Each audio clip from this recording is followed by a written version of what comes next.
Parang pag ginagawa, parang simple lang. Okay, guys, alam nyo, ang technique dyan is the wrist. Okay? Ganyan ha. Di ganyan. Hawak nyo yung pan, make sure na you mix it like that, and then toss it. When you toss it, okay, ganon. Pag tinapong ganyan, sasaluhin nyo kagad. Yung iba kasi pag tapong ganon, tinitingnan muna yung pagkain, tapos hindi na nasasalo, okay? So make sure na you mix it and then toss it as easy as that. Okay? Solid kasi. Yung shells kumakalabog. Okay? Now, yung aking seafood, nandiyan na garlic and the bell peppers. So what I'm gonna do next is, I'm gonna put it the alcohol or the wine. Okay? You simply pour it here. Yung iba, what they would do is, they would let this one flame. Okay? Ako hindi na. Kasi, yun ay for show lang naman.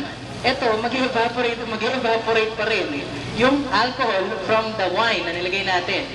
So, pag pinalib ko yan, mamaya, may nakahanda mga fire extinguisher dyan. Matira pa akong fire extinguisher. Okay? So, this one, lumalayo na ako kasi from here pa lang, naamoy ko na yung alcohol from the wine na nilagay natin. Chef, paano kung walang wine? Ano pwedeng ilagay? As I said kanina, pwede kayo mag-substitute. You can use rum. Ito guys, pag rum gagamitin nyo, use yung white na rum. Actually, this one, what I use is vodka. Okay? So, ang sarap-sarap kasi na sa seafood. Trust me. So, this one, maapoy mo na siya. Ibig sabihin, hero pa alcohol ng konti. Okay? So, hintayin lang natin mag-evaporate yung alcohol. Actually, yung alcohol na nilagay natin, yung vodka na nilagay natin, that will act, or that will help as a sauce sa ating dish. Okay? Ngayon, nagsutay na ako kanina ng mga mussels kasi alam ko dadami tayo ngayon kaya dinamihan ko na. I'm just gonna simply add this one here. Okay? Now, gagawin po natin dito is yung pasta, I'm just gonna simply transfer the pasta here, over here, dito sa ating big bowl. Here, para medyo maluwag-luwag. Okay. Etong pasta dish na to, baka sabihin niya, Chef, nasaan na yung ano? Di ba pag kumakain tayo ng pasta, kailangan may cheese. Okay? Instead of using cheese, what I'm gonna use lang is yung ating kikaman less salt na soy sauce. So, ito na yung magbibigay po ng alat. Ang hinahanap natin na alat ito sa ating pasta. Sabi. Okay, napapansin nyo, pagka nagluto kami, madalas we smell. From the scent pa lang, malalaman mo kung wala na yung alcohol. Pangalawa, kung okay na yung seasoning. Okay? Pero of course, siyempre, the best pa rin kung titikman natin yan. Okay? So, I'm gonna get a spoon. Okay, guys. Pag tumitikim ng pasta, okay, ng sauce, kadalasan kasi ang ginagawa, ganito lang. Yan. Kasi hindi mo na nakikita yung sauce. Kasi ganyan lang. Okay? Mas maganda po, if you're gonna make tikim, kung you get some of the meat, some of the sauce, okay? And make sure, naihipan nyo po siya. Okay? Dahil promise, ilang beses na po ako nadadali ng ganito.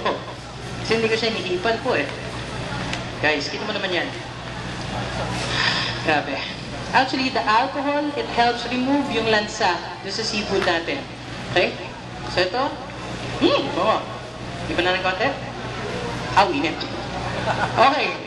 Yun. So, better make sure na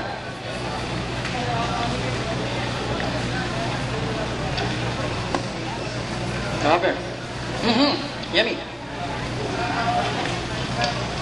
So, at this point, cover. Ang laki kasi ng muscle na tingnan ko. Then, at this point, I would put in some of our Kikkoman less salt, soy sauce, and then, siyempre konting toss. Grabe. Yummy. Sir Denver, can you make abot-abot yung plate, please? Okay guys, I have here some chopped parsley. And then, thank you. What you can do is, lagay tayo ng chopped parsley on top. There. Toss it. Okay. Turn off the heat. And then, pag na-off nyo na po yung heat, saka po natin lalagyan ng La Española extra virgin na olive oil. Around. Okay?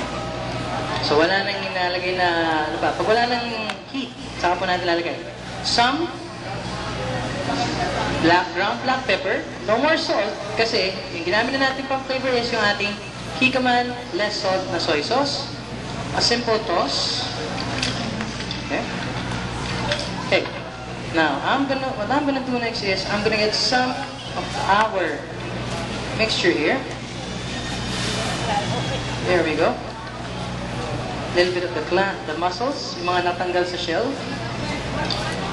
Okay. Toss it. Of course, add some of our chopped parsley here. Here. A little bit more of our olive oil. And finally, give it a good mix. Haluin na po natin. Okay.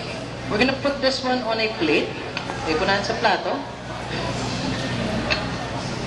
Now, kung meron kayong French toast or French bread or kahit slices of bread, kahit pandesal yan, just cut it in half. Pong garlic, rub mo doon, tapos lagay mo ng butter, toast it sa oven, toaster. Panalo na yun. Tapos kung meron kang wedge ng lemon or lime, yummy herb. Okay? So get some of your pasta using a food tong. Kaya po niyan. Twist it ng konti.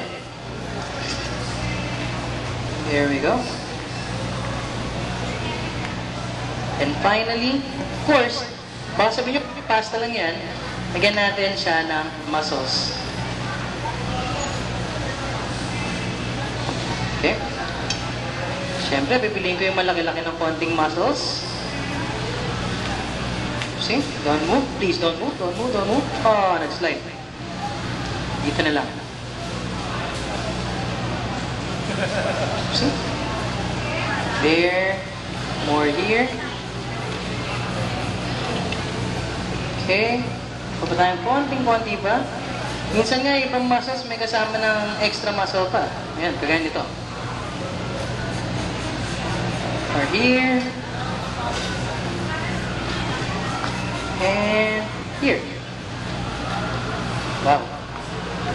Finally, some of the sauce. Sprinkle it around. And some chopped parsley.